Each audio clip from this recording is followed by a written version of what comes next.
Questão 17. Todos os itens abaixo se referem às áreas de concentração em que está dividido no tradicional sistema de materiais, exceto. Então, ele está perguntando para a gente qual dessas opções aqui não faz parte da área de materiais, não faz parte do sistema de materiais. Não, veja bem, pessoal.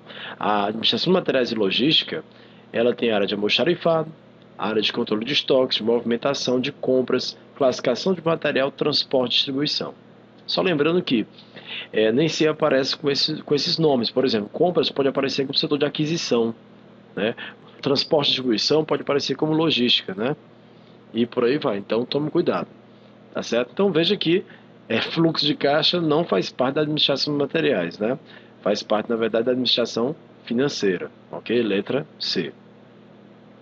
18. Just-in-time é uma filosofia desenvolvida no Japão. Assinale com V os axiomas dessa filosofia e com F o que não for base da filosofia. Então veja o que é o just-in-time. Just-in-time se baseia na ideia de que eu não preciso produzir mais do que o necessário. Então basta produzir somente o necessário, no momento necessário.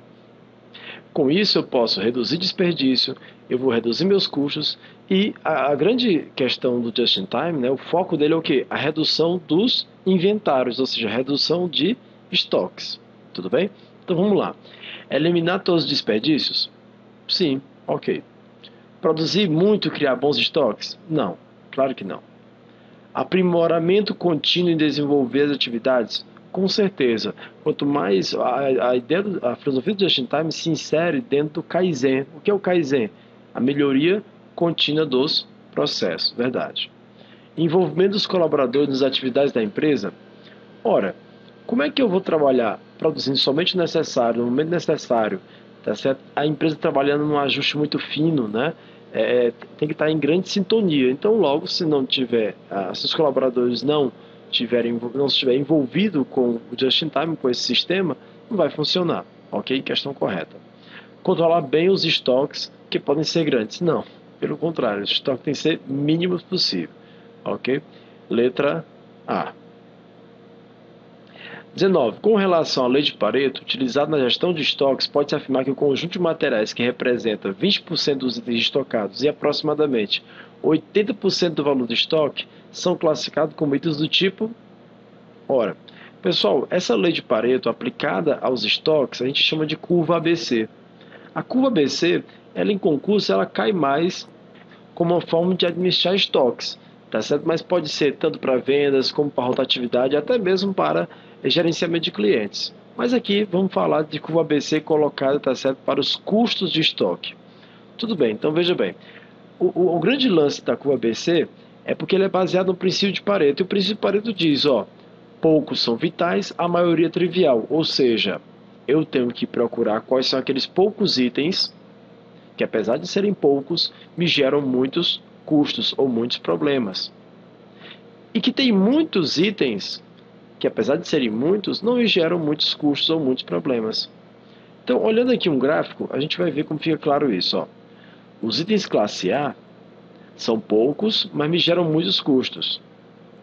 Os itens classe B são um número médio de itens que geram custos médios. E os itens classe C é a maioria dos meus itens me geram custos irrisórios. Isso quer dizer que se eu quiser reduzir significativamente meus custos de estocagem, eu tenho que estar focando o controle mais em cima dos itens classe A. Depois sobre os itens classe B e por último, se der tempo, nos itens classe C. Tudo bem? Esse gráfico ele pode cair na prova como curva ABC, classificação ABC, diagrama de Pareto, mas também como curva 80-20, devido a essa relação 20, 80%, 80%, 20%, ou seja, muitos são poucos, poucos são muitos. Tudo bem. Então veja, como ele fala aqui, 20% dos itens estocados representa 80% do valor de estoque, é claro que a letra é, né, que é itens classe A. 20. Analise afirmativas abaixo. O passivo circulante são as obrigações que são pagas dentro do prazo de um ano. Olha, se é passivo, é porque eu estou pagando, é dívida, tá certo? E se é circulante, é porque é dentro de um ano, não é uma dívida fundada, tá certo? É uma dívida de curto prazo. Ok, essa aqui está correta. O fluxo de caixa No fluxo de caixa, as entradas e as saídas são registradas segundo o regime de competência. Não. Na verdade, pessoal, o fluxo de caixa ele é registrado no regime de caixa. O que é o regime de caixa? Eu vou contabilizar somente o que efetivamente entra e o que efetivamente sai do caixa. Não importa se eu vou pagar daqui a 3 meses ou se eu tenho dinheiro para receber amanhã, não. Eu só vou contabilizar exatamente o que entrou e o que saiu. No regime de competência, eu coloco, por exemplo, eu já contabilizo o momento do direito e o momento da obrigação, mesmo que aquele dinheiro não tenha entrado ou não tenha saído. Exemplo, contas que tem a pagar e a receber, quer dizer que é regime de competência, porque já está registrado antes mesmo do dinheiro entrar ou do dinheiro sair do caixa. Então veja que o fluxo de caixa ele é registrado pelo regime de caixa. Lembrando, pessoal, que o administrador financeiro se preocupa mais com o regime de caixa e o contador, tá certo? Ele utiliza mais o regime de competência. Tudo bem. Terceiro, os custos de oportunidade representam o custo associado a uma determinada escolha medido em termos de melhor oportunidade perdida.